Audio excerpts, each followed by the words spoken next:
Hey everyone, welcome back to the channel. Today's exciting because we're going to be doing a little bit of a vlog style shooting. I'm going to be taking y'all with me to Barnes & Noble. It's a rainy day here in Houston, so I figured it's a great day just to sit inside and watch a movie. So hopefully you can pick up a good one today. Before I head out though, I am going to need a coffee because I'm just still half asleep. But yeah, stick around, it should be a fun day.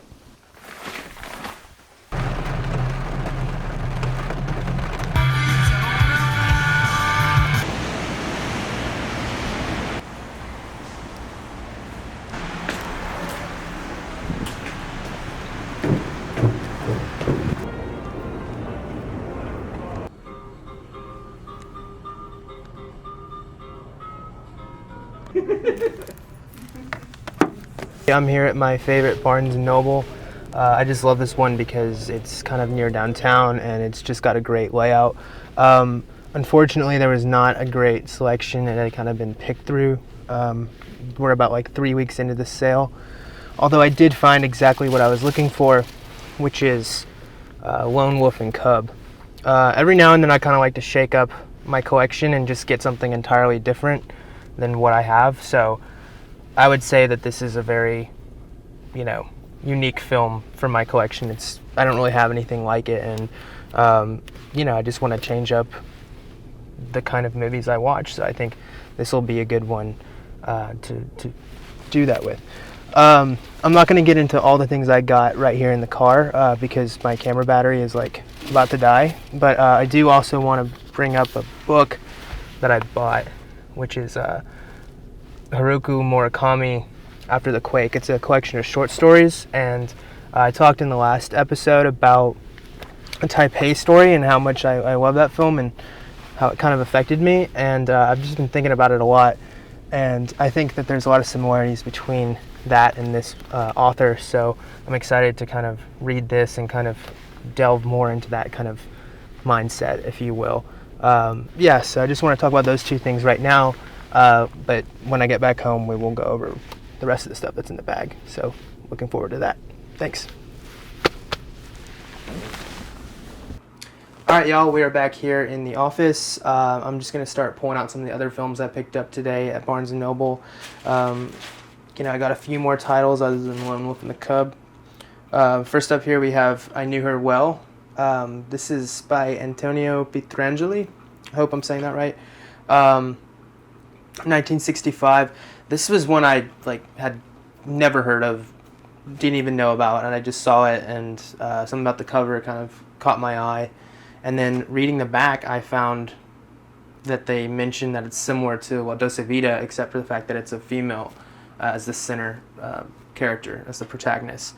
So I just thought that was an interesting way of looking at it, and I love Fellini, so I figured this is a good one to have, and I'm kind of excited to watch that pretty soon here. So up next is Tchaikovsky's Andrei Rublev.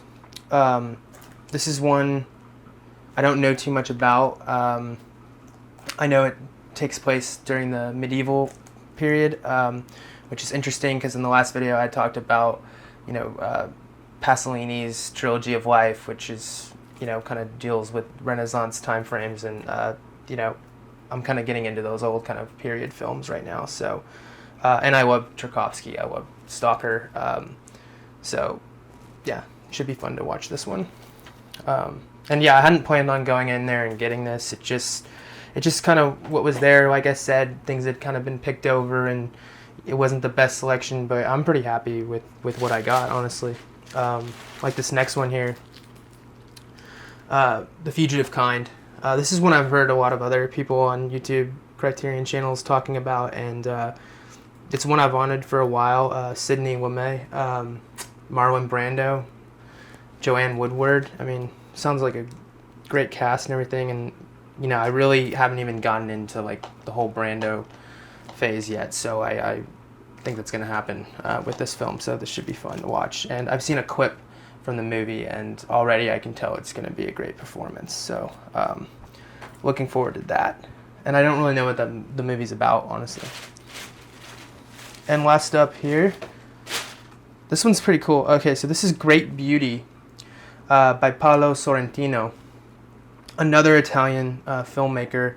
I'm really into the Italian films right now. This is a more contemporary filmmaker, though. I'm familiar with him from his work with the show The Young Pope, starring Jude Law. I thought that was a very interesting, very different than any kind of show I've seen, really, and I just found it fascinating. There were some parts about it I didn't like, but for the most part, I found it very interesting.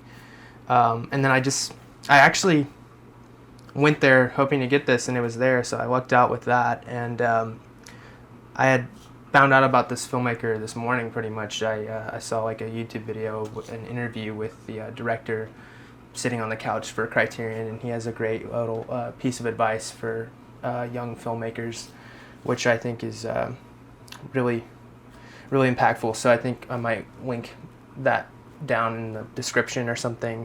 You can check there. But yeah, and I just kind of went down the rabbit hole, like looking into his other films, and I just think, man, I mean, I'm surprised I hadn't really known about this filmmaker. He kind of, in a way, to me, reminds me of Pedro Almodovar, who I like a lot. Kind of makes films about the self, kind of takes his own reality and kind of, you know, brings it to the film, like in a way like Fellini did, and you know, I'm kind of interested to see more films like that kind of examine the artist's life and kind of highlight the artist. So this is about, I think, a writer kind of struggling or maybe disillusioned with some kind of playboy lifestyle in Rome. So it just sounds like a great film. So this one I was very excited about. So I got the two films I set out to get. So it was actually a pretty lucky day because I really wanted Lone Wolf and the Cub for really a random reason. Like, I watched a clip about this film and I just thought it had really cool like special effects, and I don't really have many films like this, like kind of warrior films, or I don't even know what you would classify this as, but I think I might watch this tonight. It's like I said, it's a gloomy day here in Houston, so yeah, I think I might pop this one in tonight. I am watching Seven Samurai at the moment. I watched part 1 about a week ago, so I think I need to finish part 2 before I move into this tonight. But you know, I need to get back to Seven Samurai. It's a really good film. I'm really liking it. I got caught up with things, so I'm probably gonna finish that tonight and then watch a little bit of Lone Wolf and the Cub. Yeah, but that's only about half of what I got today. The rest here is kind of a surprise for a later video. I'm kind of planning on doing something a little different than my normal, so stay tuned for that. That should be exciting. And yeah, thank you so much for tuning in, watching, commenting. It's really fun to, you know, be a part of this Criterion community, and I have fun watching other videos, and there's just a ton of great stuff out there right now. So I really appreciate it, and stay tuned for the next one.